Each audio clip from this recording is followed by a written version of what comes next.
is Lit Happens, your celebration of the literary arts here in Saskatchewan. Today, I'm very pleased to welcome Steena Holmes. Now, Steena is a novelist from Calgary. She's the best-selling author of Finding Emma, Stillwater Rising, and the acclaimed series Saving Abby. Steena is known for women's fiction, and her latest work is a psychological thriller, The Forgotten Ones. Steena, welcome to the show. Oh, thank you for having me. So you have quite a list of books that you've written, and you've taken a little bit different tack with this one, going into a genre that's maybe a little darker than what you've written in. So what led you to this slide over into a different? Well, psychological suspense and thrillers is what I read. It's my wheelhouse where I go, and it's a place I've always wanted to take my readers. It's the genre that I have wanted to write for a long time, but I exploded when it came to Finding Emma. And so I realized that in order for me to go from a nice women's fiction like Finding Emma to The Forgotten Ones, which is not so nice and it's a lot darker, I needed to bring my readers on a journey with me. So it was a slow progression, step by step, crossing that bridge so that by the time we get to The Forgotten Ones, they'll stay with me and enjoy the ride that I've taken them on. And so are you finding that the same readers who've read your other books, are you continuing on? They are, which is great. Yeah. Wonderful. Now I've started the book. I haven't finished it, but as I've gotten into the first few chapters, I've really begun to know the characters. And they're the people we know as prairie people. And I believe you're from a small town, so we know these characters. You've gotten into their heads, and using the first person point of view, you take us right into what they're thinking. So what was that like to write into that space that's so familiar to us here? Well, like you said, I'm a small town girl, and I grew up in a tourist town that was really tiny in the winter, and then it swelled in the summer. I love to create characters and write characters that readers are going to be able to see that, that's their uncle, or that's like their grandfather, or that's like their sister, or oh my God, that's like me. I want them to be able to create a connection, an emotional connection with my characters, so that they are immersed in the story rather than it being a book that they just read and they enjoy a little bit and they put it aside and they forget about it. I want it to be something that they have to continue reading, and dinner can wait, or it can even burn, or maybe they order in or something, or they tell everyone to leave, go away because I'm almost done. Those are the type of experiences that I want them to have. So I create characters that I want to know and I have an emotional connection with. When I write, I immerse myself in each character that I'm writing, so that I want to make sure that these are relatable feelings that they would have, or experiences that they would go through. Now, I don't always agree with some of the decisions they make, but I experience them with it while they're going through it. And these characters, I guess, is that something that works in women's fiction, having strong character-driven plots and novels? Yes. Yeah, it does. And when you think about this story in particular, it has the emotional connection, and you've done that on purpose. You've brought emotion and the mental state of the characters. Do you want to talk a little bit about that? Sure. So on a personal level, we were going through some mental health issues within my family, and it just seemed the perfect time to be writing about it. And I love to write about secrets. So having someone on his deathbed with a secret that he needed to tell just seemed the only story that I could write, and it would just flow.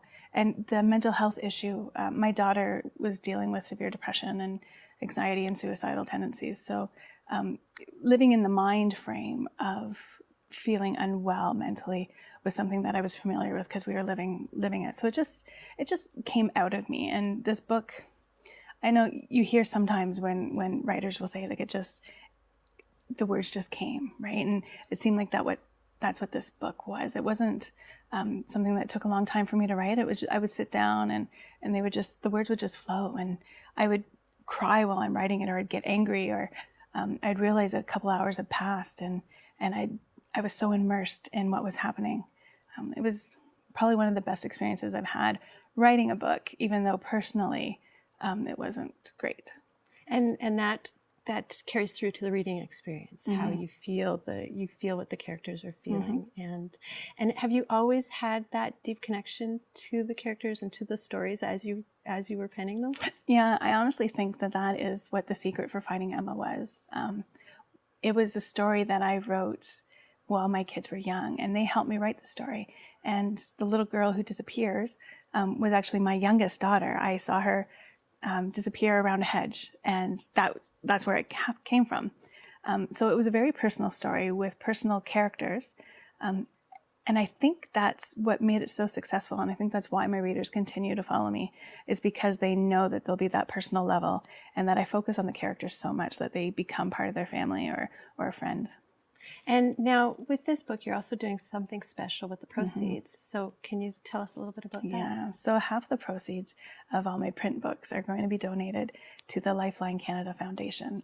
They're a charity set up in BC, and they focus on suicide prevention. And it's all because my daughter for 3 years was suicidal, and she's great now, and she's had a lot of help. We had a lot of support, but I know not every family has that support or even knows how to get that support. So my goal is that by doing this book tour and by telling people about the charity, that if they're going through what we went through, the Lifeline Canada Foundation is there to help. They have an app on their phone that people can download, and they can get questions answered, or they can find different support systems in their communities. They also talk about comfort dogs, which helped my daughter a lot. So I'm proud to be able to donate half my proceeds to them, because we had all that support, and I know that they'll be able to help someone else get that support as well. And so where can people find your book? Well, here in Saskatoon, they can go to Chapters at the center or Kohl's at Midtown. It's available online on Amazon or Chapters Indigo or in bookstores. And if they go in and they're all sold out or whatnot, they can order them in. So they can get them anytime and anywhere. And so you're doing this big cross-Canada tour, promoting this book. Are you working on something new as well? I am. It'll be coming out next spring, and I'm so excited about it. It takes my readers in a deeper place. It's more a psychological thriller, and I am in love with this story. I'm working on it with my editor right now, and she says it's really good. So excellent. Fingers crossed. Well, it's a delight. It's a delight to see someone who is passionate about the writing and passionate about something that's important to every family that I know, and to see that you're keeping on and you're sharing this message, but you're also writing, and it's been really a pleasure to meet you. Oh, thank you so much. But that's all the time we have for today. I'm Danica Lorer, and this has been Lit Happens. You can find past episodes by going to Shaw TV Saskatoon on YouTube. You can contact me on Facebook or Twitter, or you can email me at danicalorer@gmail.com. Thanks for watching.